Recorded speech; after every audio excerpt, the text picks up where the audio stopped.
Ici, on va revoir la fonction. C'est quoi une fonction? Alors, une fonction, c'est une relation particulière qui a un élément X associe un élément unique Y. Hein.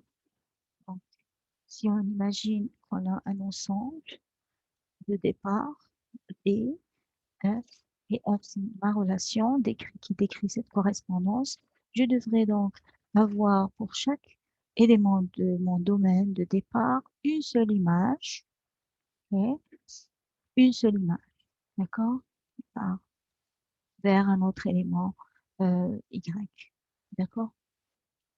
Alors, l'ensemble qu'on appelle l'ensemble, ici c'est l'ensemble d'arrivée.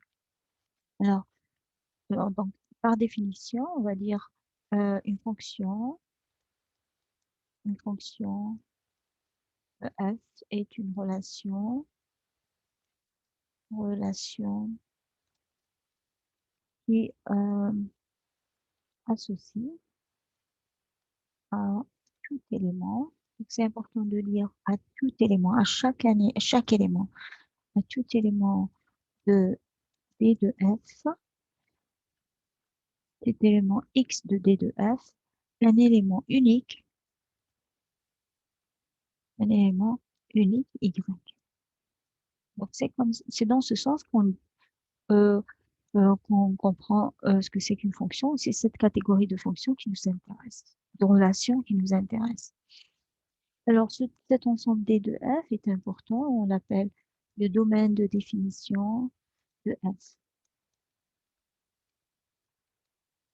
D'accord? Et l'autre ensemble qui est intéressant, c'est toutes les valeurs prises par F.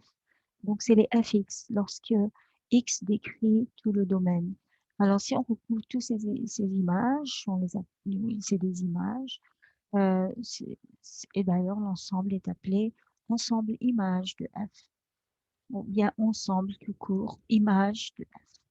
Ça, c'est image de F. D'accord?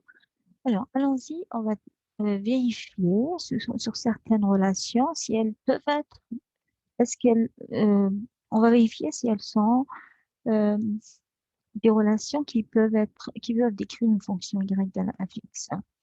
Alors, la première est la suivante. La première relation, y2. Alors, je vais écrire la question d'abord. Donc, vérifier si la relation, vérifier si l'équation, d'accord, définit une fonction de la forme, donc la variable y égale à fx. Alors, x et y sont des variables. X est indépendante, mais y dépend de x, puisqu'on a une relation de la forme y égale à fx. D'accord? Donc, il y a une dépendance. Oui. Alors, première situation. Y carré plus 3x. Donc, ça, c'est une équation qui relie x et y. Et donc, ça décrit une relation entre les deux variables. Maintenant, la question, est-ce qu'on peut dire que y est une fonction de x? Alors, d'après ce que je vois, j'ai un y carré. Donc, déjà, je ne peux pas écrire directement que j'ai un y égal à quelque chose. Mais alors, si en particulier, choisissons, par exemple, choisissons x égale à 0, alors j'aurai y carré égale à 4. Ce qui est équivalent à dire que y égale à plus ou moins 2. Et donc, ça veut dire que dans ma correspondance, j'ai 0 en particulier, lui qui va prendre deux valeurs, 2 qui va être associé à 2 et à moins 2. Et ça, c'est pas possible. Ce n'est pas une fonction. Donc, la relation, ce n'est pas, euh, euh, la relation ne définit pas une fonction. Y égale à fixe, d'accord? Donc, on va la relation, et quand l'équation ne définit pas, l'équation ne définit pas une fonction. Donc, ça peut pas l'être. y égale à fx. D'accord? On peut pas. Ce n'est pas une relation. D'accord? Une fonction.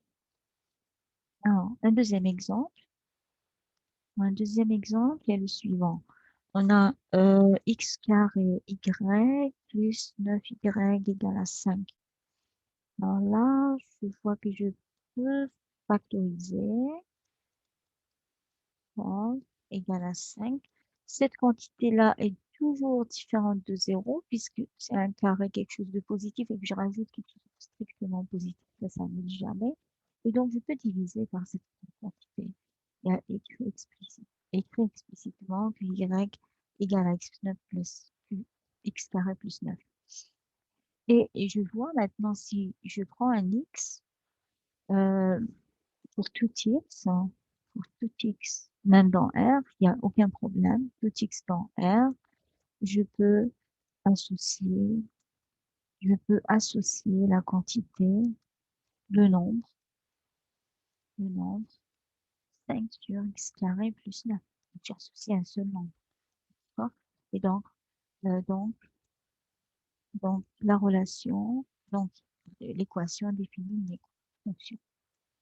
L'équation définit une fonction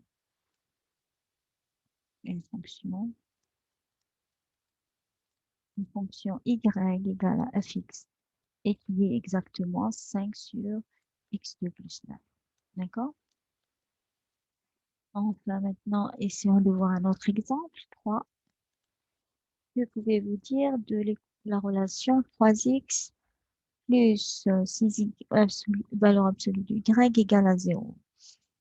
Cette équation est comme la première. Il y a la valeur absolue qui me gêne. Essayons de voir ce qui se passe. Ça va être moins 3x et divisé par 6, et donc c'est moins 1 demi de x. Et alors, en choisissant, pardon, maintenant, si je choisis x égale à moins 2, par exemple, on a la valeur absolue de y qui est égale à 1.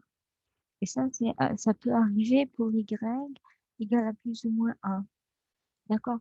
Et donc, pour moins 2, encore, j'ai pour moins 2, et je suis dans la situation où j'ai moins 2 qui peut, où on peut lui associer deux valeurs distinctes, plus 1 et moins 1. Et donc, ma relation n'est pas, donc l'équation ne peut décrire, l'équation ne décrit pas une fonction de la forme, bon, de la forme y égale à, d'accord, y égale à fx. D'accord? Voilà. Donc voilà, c'est dans ce sens, on veut pas avoir des situations comme ça. Ça, c'est pas des relations qui nous intéressent. On veut des fonctions, donc des correspondances pour chaque x, on associe une valeur et une. Maintenant, étant donné, on va se donner une fonction et on va essayer d'associer, de calculer des valeurs ou des expressions pour juste vérifier si on voit bien les choses. D'accord? Supposons que j'ai cette relation fx égale. Alors là, je dois juste identifier mon domaine, où est-ce que ce sont tous les x qui me donnent une fonction. D'accord? X, j'associe. Il est clair ici que si je prends le bon x, je vais lui associer un y. C'est ça mon y qui est unique. Donc, quels sont tous les x possibles? Ça, c'est bien 0 plus l'infini parce que pour m'assurer que ma racine carrée est bien définie. Ajouter plus 3 ne pose pas de problème. Et donc, voilà. Donc, j'ai une fonction qui est définie sur mon domaine. Alors maintenant, on me demande d'évaluer quelques valeurs. Quelle est f de 0? F de 0, bon, je reviens à ma formule. Donc, ma formule me dit que pour une quantité x, je vais associer la racine de x de cette quantité plus 3. Donc, je vais associer racine de 0 plus 3 qui me donne 3. Quelle est la valeur de F9? F9, même chose, la racine carrée de la quantité, donc plus 3. Et donc, ça me fait 3 plus 3 et donc 6. Alors maintenant, f de a carré plus 1. Alors, a est un paramètre. Je l'élève au carré, c'est une quantité positive, plus 1, c'est positif, donc je suis dans mon domaine. Et donc, je vais calculer la... Ça, c'est une quantité, je vais voir. Alors, l'image va être... Donc, la racine carrée de la quantité, de l'antécédent, on appelle ça, c'est les antécédents aussi. Antécédents. Et ça, c'est les images. D'accord? Donc, ça va être plus remplacé et plus 3. Que va être f de 1 quart? Même chose, ça va être la racine carrée de 1 quart plus 3. Donc, 1 demi plus 3 et donc 7 sur 2. Mais enfin, si on me demande de calculer f de moins 2, impossible, parce que moins 2 n'est pas dans mon domaine. Je ne peux pas prendre la racine. Oui, un dernier calcul. Quel serait, oui, racine de x plus 1, pourquoi pas. Alors, donc ici, j'ai le x et là, je me donne racine de x, c'est pas un problème. Ça, c'est un code, il faut le voir comme un code. Donc, quand je prends une quantité, j'associe la racine carrée de cette quantité plus 3.